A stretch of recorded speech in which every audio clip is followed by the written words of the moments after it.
Welcome to another episode of the Zero to Hero tanking series. I'm only 500 Rio away from my goal. Unfortunately, it's the most complicated part.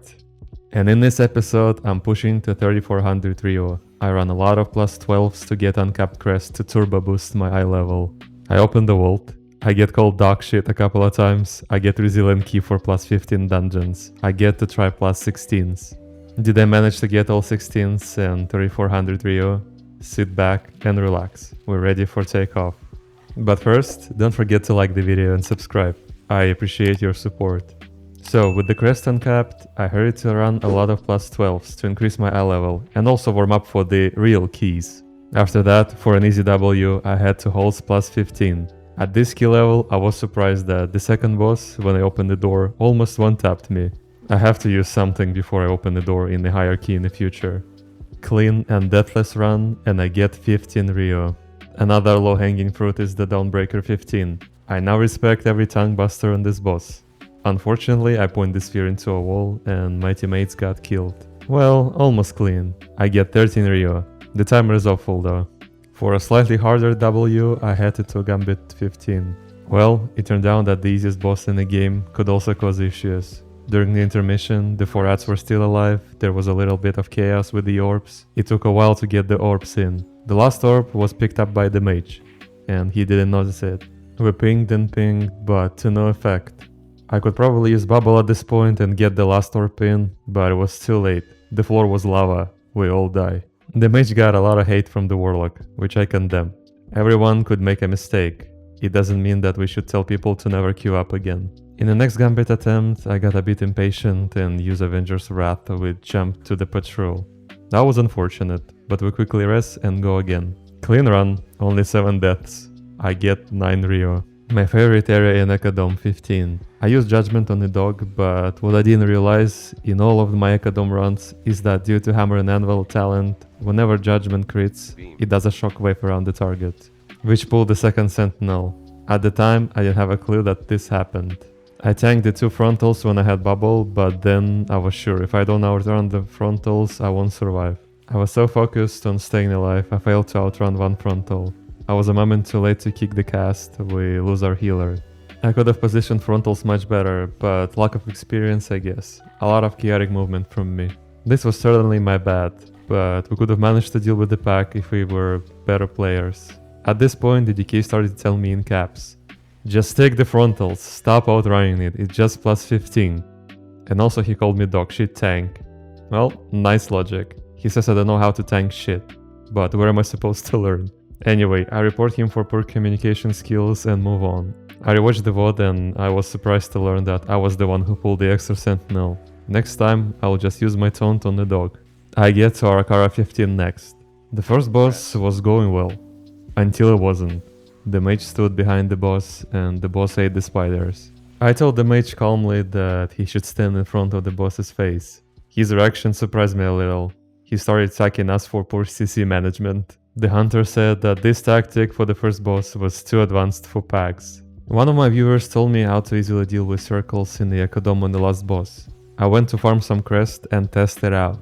He was right. If you just run away without picking up your soul, making sure your circle doesn't get your soul, after the explosion you have 3 seconds to collect the soul. With that, the mechanic gets so much easier. Thank you for telling me that.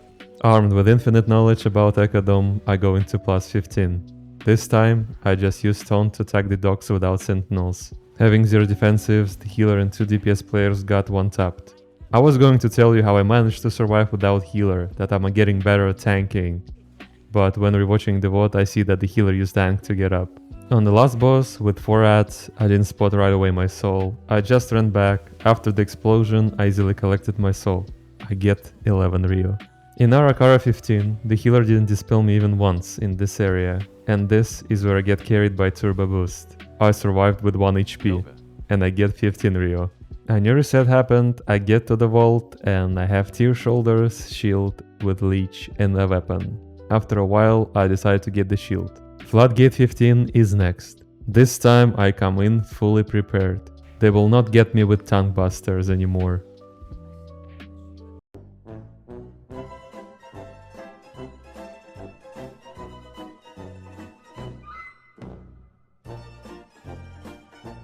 We got lucky with the boss's timing and I got CR'd. I almost got framed by the healer on the third boss, but he ended up dying himself from the frontal. The game didn't want me to time this key. A spark bugged and started jumping around me. For now, it's only a visual bug. But then, on the next sparks, the bugged one stunned me, as if it was the real one. And then the real spark stunned me for the second time. Good thing that the boss was almost dead by that time. And with that, I get 11 Rio. I decided to try my first plus 16 in Ekadome. Not much difference from 15, easy 17 Rio, and my first plus 16. A quick and clean Priory 15 is next. I get 19 Rio and Resilient Keystone 15. I went to Ara-Kara 16 next. Only one death, clean run, and I get 19 Rio. Another W awaits me in Gambit plus 16. I get 19 Rio.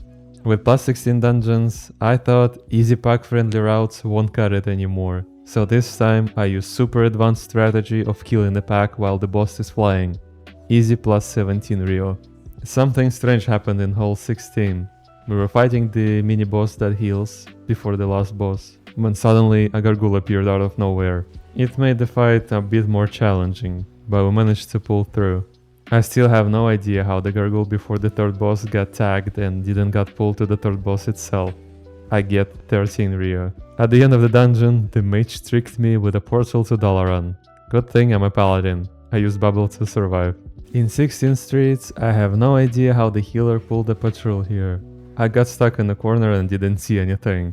But still, somehow the pack got tagged, and with 6 deaths, we vowed to abandon the run. In the next streets, we had 5 deaths by the second boss, and DK said that we should just call it.